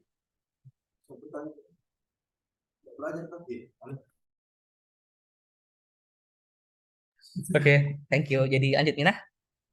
Selanjutnya, yang tadi Osteodius 6 minggu. Yang tadi Totoya cuff, sit, supraspinatus, infraspinatus, teres minor, subscapularis. Sit. Yes. Oke, ada lagi kasus. Ada perempuan 36 tahun ke UGD, keluhan yang pada tangan beberapa jam yang lalu. Dirasakan setelah pasien jatuh dengan posisi tangan menumpu tubuhnya. Saat menumpu tubuh pasien tangan dengan keadaan dorsofleksi. Nah, pada pemeriksaan tanda-tanda vital tanda vitalnya keadaan normal. Hasil foto X-ray didapatkan faktor distal radius dengan patah transfer. Dan ini kata kuncinya untuk displace ke dorsal. Apakah diagnosis yang tepat pada kasus di atas? Jadi ini diagnosisnya kan faktor Coles. Nah, ada temannya ini faktor Coles namanya faktor Smith. Apa bedanya? Kan ini toh. Jadi mereka ini sama-sama faktornya itu apa? Radius toh dan di distal. Apa bedanya? Satunya itu ini displace-nya ke dorsal. Ini nih yang Coles tadi. Satunya itu ke depan ki. Ini nih faktor Smith. Kayak gitu-gitu. Itu jadi bedanya. Oke. Oh ya, ada juga kayak nama lainnya toh. Kalau misalnya Coles dia kayak quark deformity. Ya, jadi kayak kalau kita lihat kayak gaya po, quark kayak gitu-gitu. Nama lainnya jadi faktor Coles. Kalau siapa tahu ditanya. Gitu-gitu. Yes. Ini ada lagi dibahas tentang Greta Jones. Laki-laki berusia 10 tahun ke poliklinik dan keluhan demam. Oke. Dan juga pada persendian arthritis. Pada pemeriksaan dan detik perlu didapatkan hasil normal. Ada detailnya normal. Pemeriksaan lab didapatkan hasil astonya positif. Nah, sangat-sangat demam mematik gitu. Apakah dasar dilakukannya pemeriksaan laboratorium pada pasien? Jadi apa maksudnya nih? Apa dasar dilakukannya pemeriksaan? Oh ya karena karena pasti karena dicurigai nih ada ya karena mungkin apa dicurigai ya karena mungkin dia demam rematik kayak gitu. Mungkin itu bahasanya kalau di soal. Dia kan apa bahas lagi sedikit tuh tentang demam rematik. Dia untuk kayak diagnosisnya pakai kayak Jones. Di mana itu dia ada masalah mungkin pada jantungnya, diabetes, polyangiitis, sindrom Korea, apa masalah apa neurologi. Ada juga masalah kulit bisa erythema marginatum kalau dibilang di soal ada kayak kemerahan atau disebut juga di apa terdapat ditemukan kayak nodul-nodul kayak gitu-gitu. Apalagi yang paling penting kok ini ada kayak ditemukan astonya positif atau antistevolusin O. Jadi pemeriksaan imunologi didapatkan ast positif ya. Biasanya itu demam rematik nih atau akut rheumatic fever. Itu jadi mungkin kayak oh ini tuh berarti eh, kalau tidak salah bahasanya ini jawabannya kayak dicurigai pasien apa terinfeksi Staphylococcus hemolithicus type A kayak gitu-gitu. Jadi ini Ada yang mau ditanya? Kalau belum ada, jadi dulu. Soal selanjutnya. Kasus lagi, laki-laki 18 tahun ke UGD karena nyai pada lengan atas. Kayaknya akibat jatuh dari motor. Setelah dilakukan pemeriksaan foto radiologi, faktornya itu pada pertengahan corpus humerus. Manakah pemeriksaan berikut untuk menilai nervus yang terkena pada kasus di atas? Jadi ini kan ini tadi tuh gambar yang tadi. Jadi kalau misalnya faktor pada pertengahan corpus humerus, ya berarti yang kena pasti nervus yang jalan di situ. Apa yang jalan di situ? Nervus radialis. Nah, ditanya apa pemeriksaannya? Mungkin kayak ada kayak pilihan kan di itu nervus radialis yang bermasalah. Oke. Jadi apa yang dinervasi oleh nervus radialis? Ya banyak tuh. Ada nervus apa? Ada otot triceps. Jadi semua itu juga yang extensor jadi pasti pilihannya yang ada ekstensi lah. Jadi entah itu ekstensi articulation kubiti, ekstensi raise, ekstensi jari-jari kayak gitu. Kecuali jangan ekstensi articulation humeri karena kan shoulder bukan bukan idealis kan deltoid itu yang kalau di sendi shoulder itu oleh nervus axillaris kayak gitu. Jadi intinya ini mungkin ada kayak pilihan yang gitu-gitu. Jadi ingat misalnya apa saja otot yang diinervasi sama nervus radialis. Nah, otot itu apa gerakannya? Jadi itu yang mau periksa kaitannya.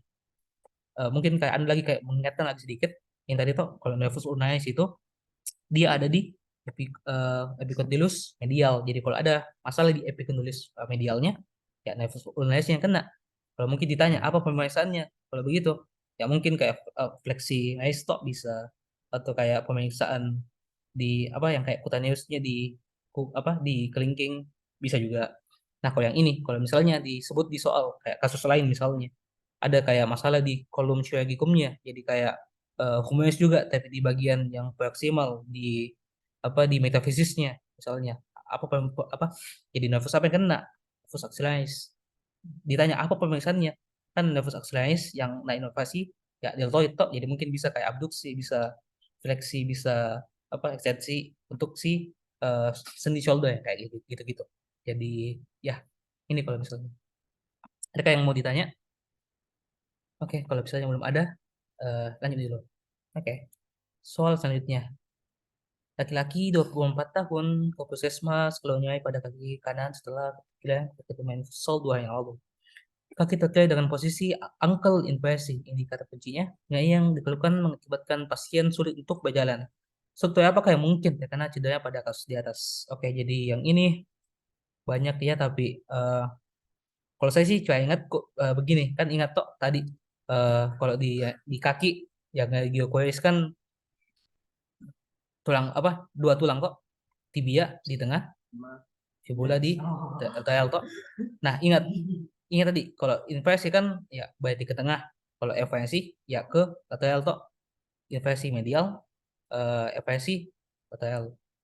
Jadi kalau misalnya sama ingat juga kan kalau misalnya dia posisinya inversi berarti kan kayak ndak ada tahan di lateral toh jadi kayak makanya kayak inversi jadi kayak begitu jadi masalahnya kalau inversi yang apa yang kayak web tuh mungkin ya yang di lateralnya toh jadi kebalikan ke selalu misalnya ini toh jadi posisi ankle-nya itu inversi jadi kan ndak ada kenapa bisa inversi ya karena ndak ada tahan dari lateralnya makanya itu kayak kebalikan ke selalu jadi sama juga kalau inversi ndak ada tahan di pedalnya maksudnya ndak ada tahan ya berarti masalahnya atau yang web tuh ligamennya ya, di situ jadi kayak jadi kalau misalnya ini ankle-nya inversi berarti kita curigai ligamennya itu yang rusak atau yang ruptur di yang kebalikannya itu di lateral. Nah, gitu-gitu. Jadi itu di inversi di antara ATFL atau apa anterior talofibular ligamen atau calcaneal fibular. Sama ingat nih juga kan fibula itu yang di lateral tuh jadi dia pasti ligamennya yang ini anterior talofibular di lateral kiri. Kalau calcaneal fibular ya ada fibulanya berarti pasti di bagian lateral kiri. Makanya kalau ini ATFL tuh singkatannya di anterior talofibular. Kalau ATFL atau ini kan calcaneal fibular itu ruptur ya mereka bakal inversi. Kenapa? Itu tadi karena dia lokasinya di lateral kayak gitu-gitu. Kebalikannya juga Kalau misalnya dia evaluasi, berarti ligamen yang rusak itu lokasinya di medial. Toh apa ligamen yang ada di medial sebenarnya satu G tapi kayak ada gabungannya nanti ligamentum deltoideum. Sama kalau mau ingat tuh kayak kata kuncinya apa tadi tulang yang ada di medial tibia tuh yang pasti ada tibio-tibionya. Tibio talar, tibio calcaneal, tibio talar, tibio clavicular kayak gitu-gitu. Jadi oke, anu nah sekali lagi nah supaya kayak oke. Kan tadi ini inversi. Nah, kalau inversi kemungkinan masalahnya ligamen yang di lateral toh. Nah, ligamen yang di lateral itu pasti ada fibula-fibulanya. Makanya kemungkinan ini apa? Anterior talofibular atau ini calcaneofibular. Perlu kita tahu kalau misalnya anterior talofibular dia bakal inversi dan plantarefleksi. Kalau misalnya apa calcaneo yang fibular dia inversi dan dorsifleksi kayak gitu-gitu. Oke, ada yang mau ditanya atau cepat sekali ke penjelasan? Kalau belum ada Ji, kita next dulu. Oke. Ada lagi soal kasus laki-laki 35 tahun ke puskesmas dengan keluhan nyeri pada ujung-ujung jari kedua tangan sejak 5 hari terakhir. Keluhan terutama membuat juga suhunya dingin. Terjadi perubahan warna kulit di ujung jari tangan. Pada pemeriksaan fisik didapatkan ini fenomena Raynaud dan kulit yang menebal. Oke. Apa kenapa pemeriksaan kulit di atas? Jadi pertama diagnosisnya dulu apa? Ada fenomena Raynaud, ada kulitnya yang menebal, tok kedua tangan. Oke, jadi ini skleroderma. Tok.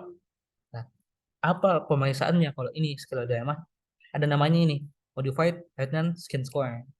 Oke, MSS. Jadi kayak kita kayak tes kulitnya setebal apa. Jadi ada memang kayak lokasi-lokasinya.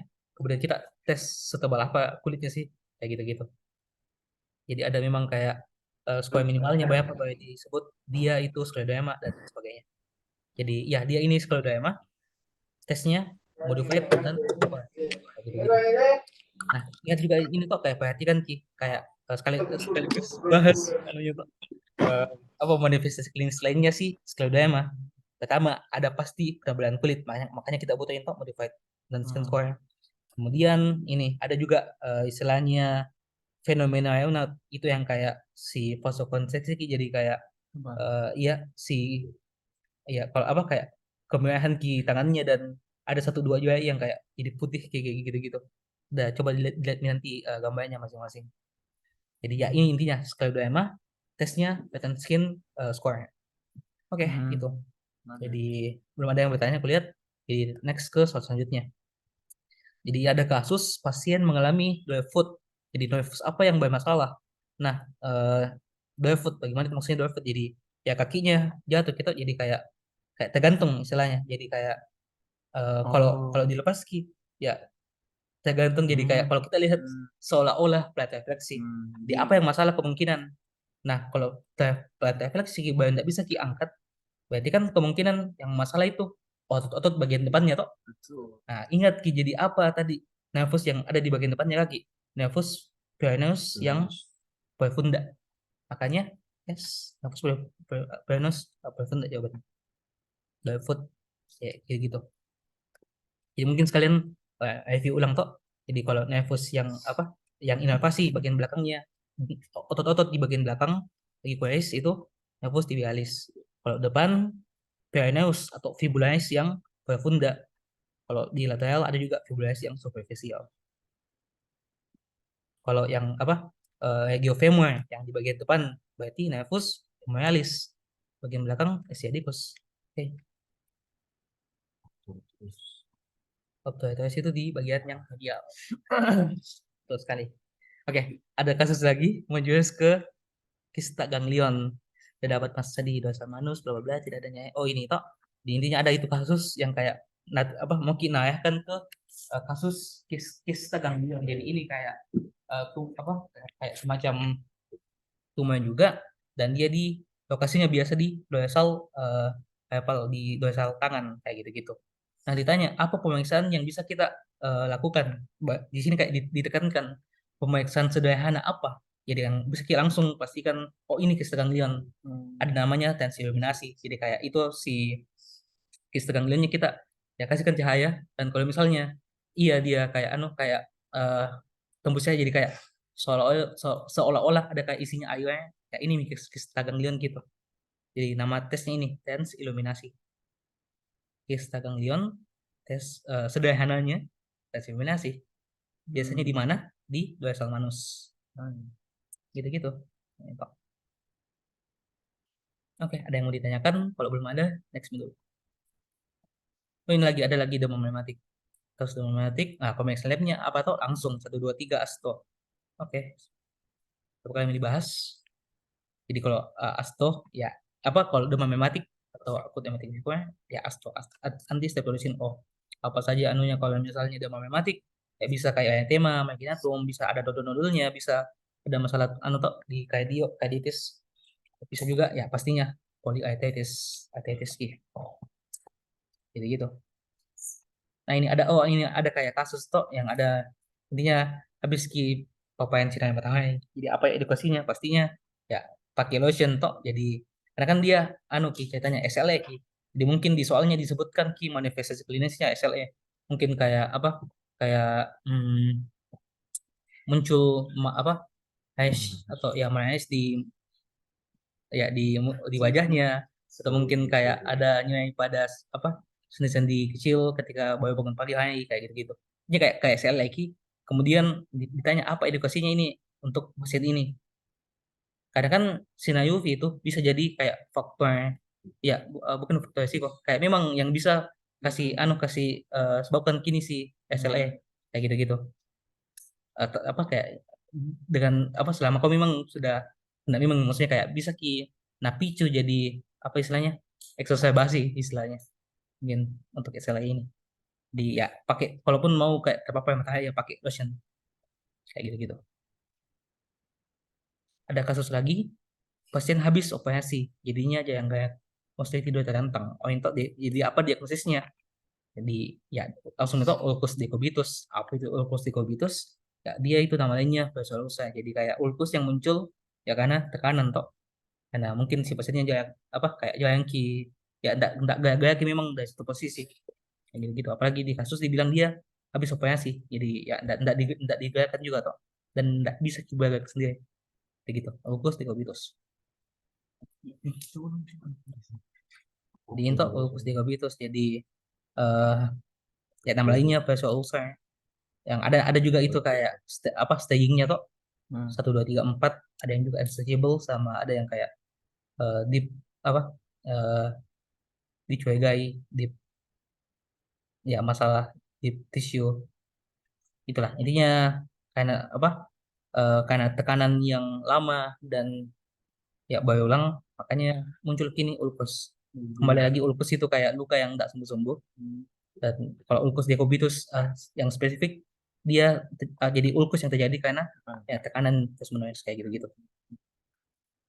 Oke, jadi mungkin kayak nanti sekaligus juga hafal sama anunya tuh sama yang kayak stagingnya yang NPUP. Oke. Ada kasus ibu-ibu obesitas. Jadi mungkin ya resikonya osteoartritis tuh apa edukasinya? Mungkin pilihannya waktu itu ada kayak diet tinggi protein atau rendah lemak atau bagaimana. Tapi kan kalau ya atau dan dia ceritanya si ibu-ibu itu lagi lagi obesitas jadi ya utamanya kita mau kasih hilang dulu kasih tuin lah obesitasnya. Makanya kita kasih sarankan yang rendah kalori itu ya rendah diet rendah lagi. Itu. Oke, terima kasih. Jadi mungkin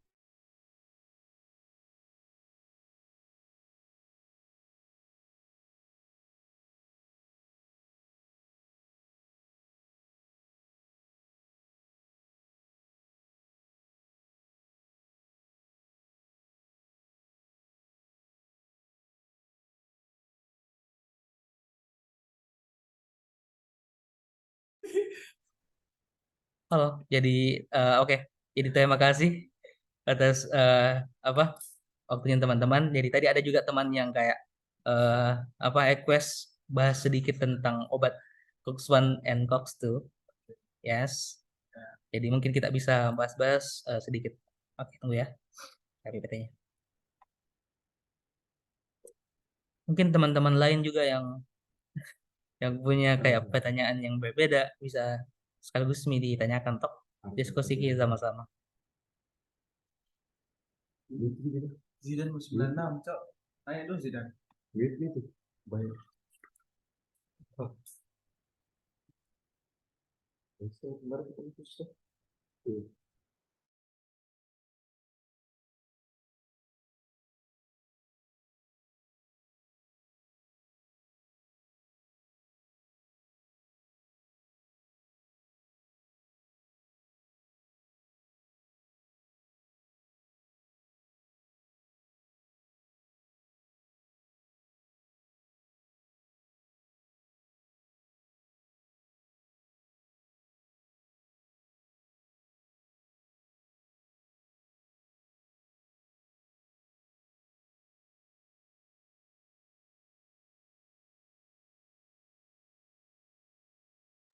Yes, nggak dapat ke anunya yang dosen jadi punya diskusi mau saja nanti bahas. Enggak apa-apa. Nggak apa-apa ya. Ajaran KMK sih. Oke, jadi tadi yang Cox 1 and Cox.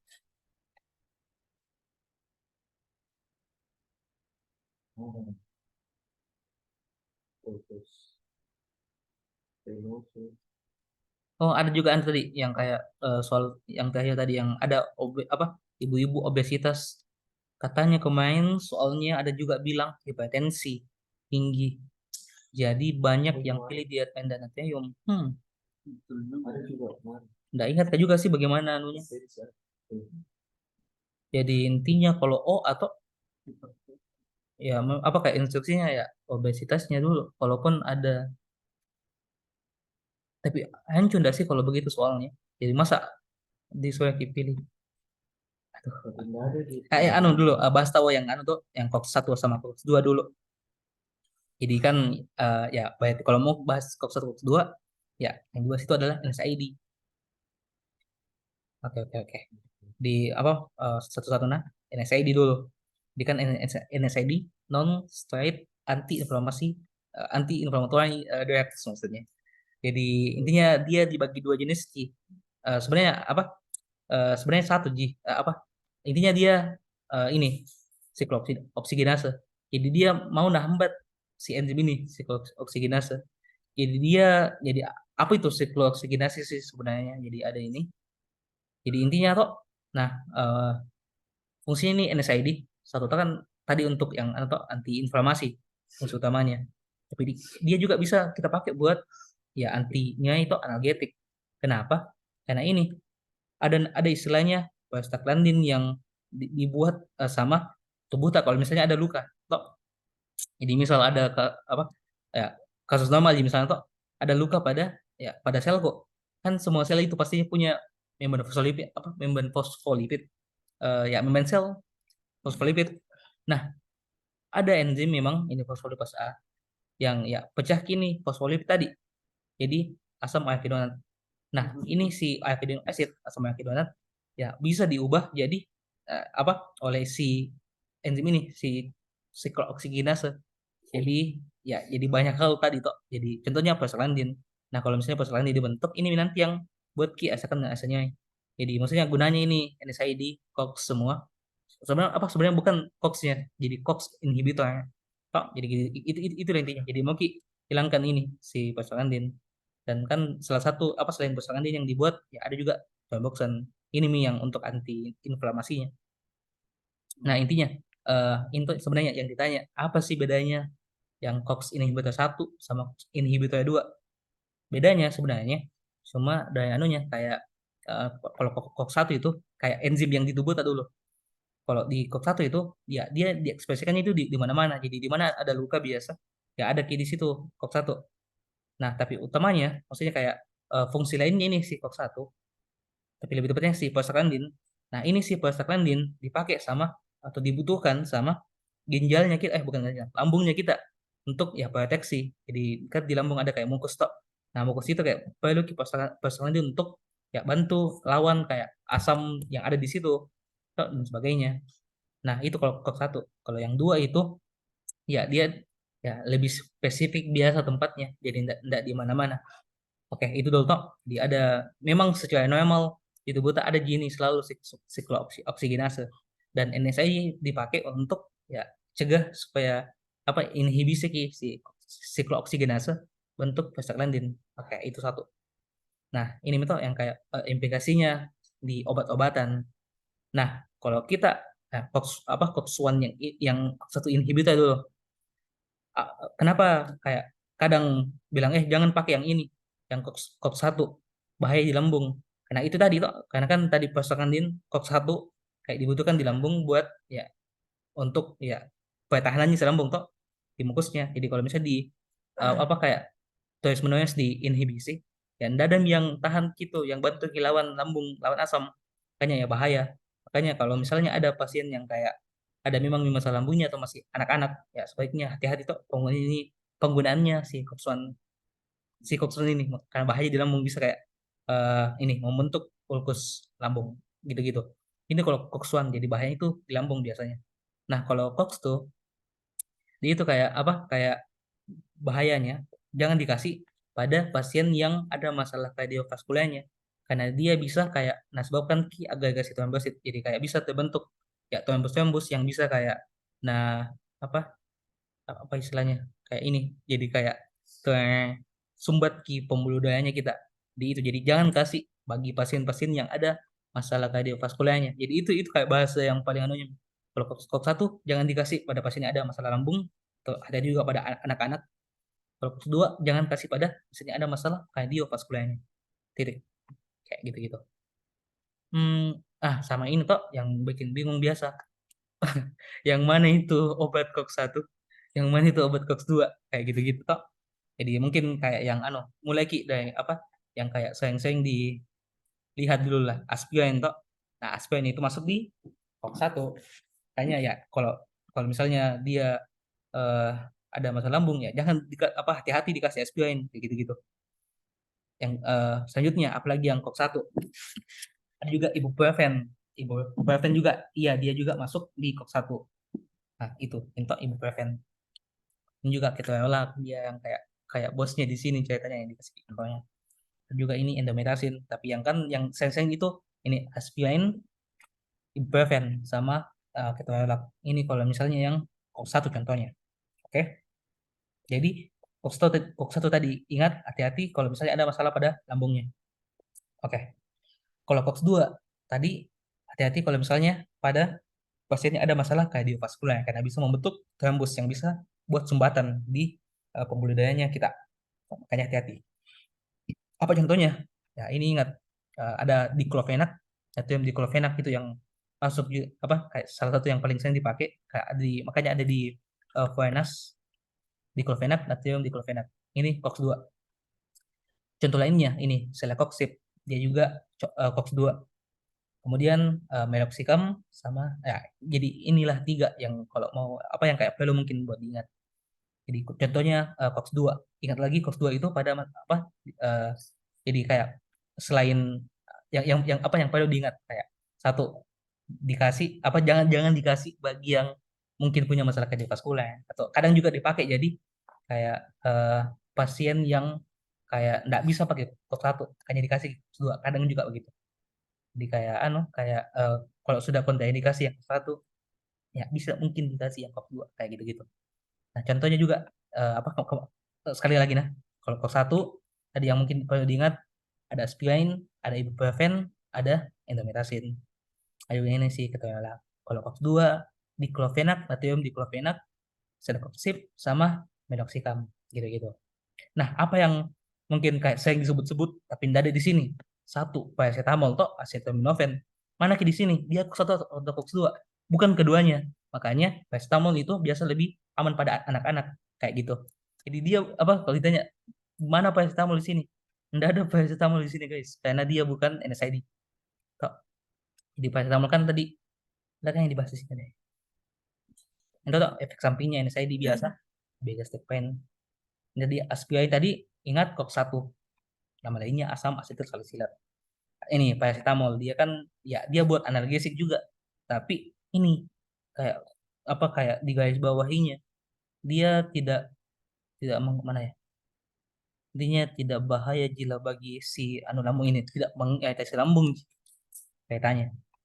Karena kan dia bukan NSAID bukan COX-1 tadi.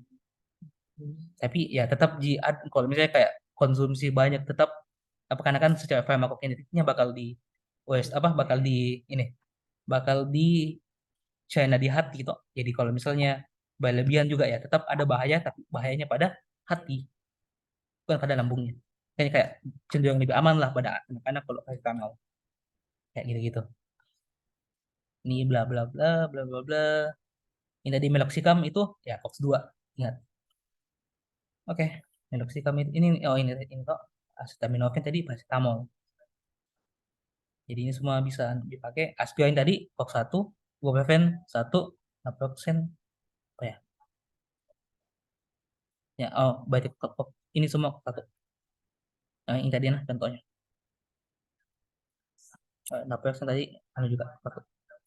Contohnya yang COX-2 tadi apa? Ini diclofenac, natrium diclofenac, celecoxib, meloxicam.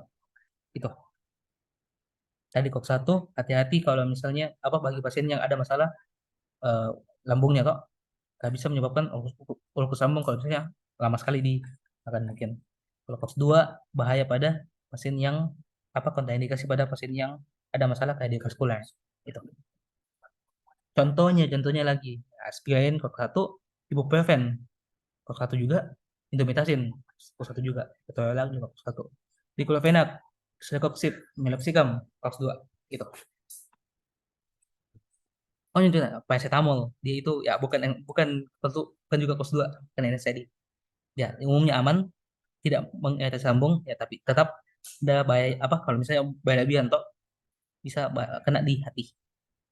Itu. Jadi itu nih.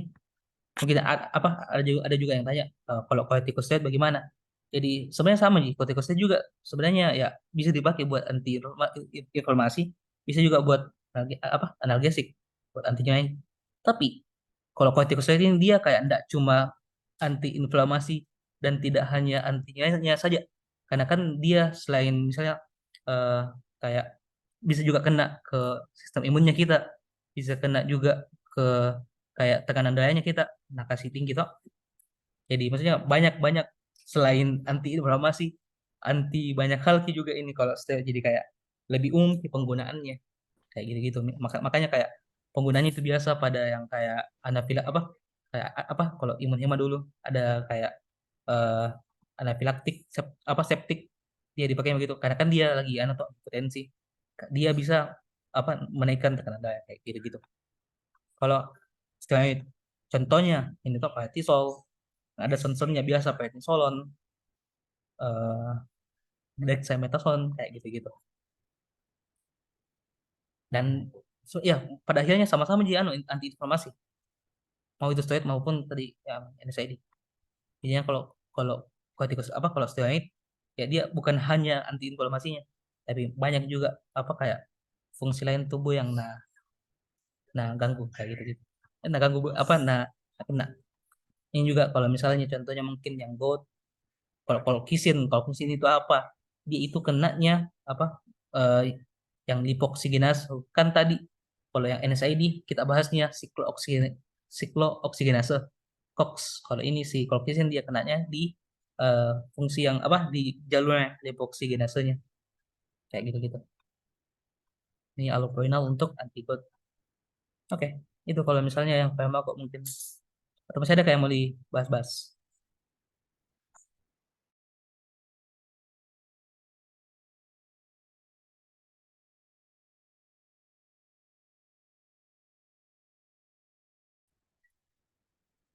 Baik, sekian yang bisa saya sampaikan. Semoga bermanfaat. Sekian, terima Terima kasih. kasih. Sekian dari kami Interference 2022. Dadah.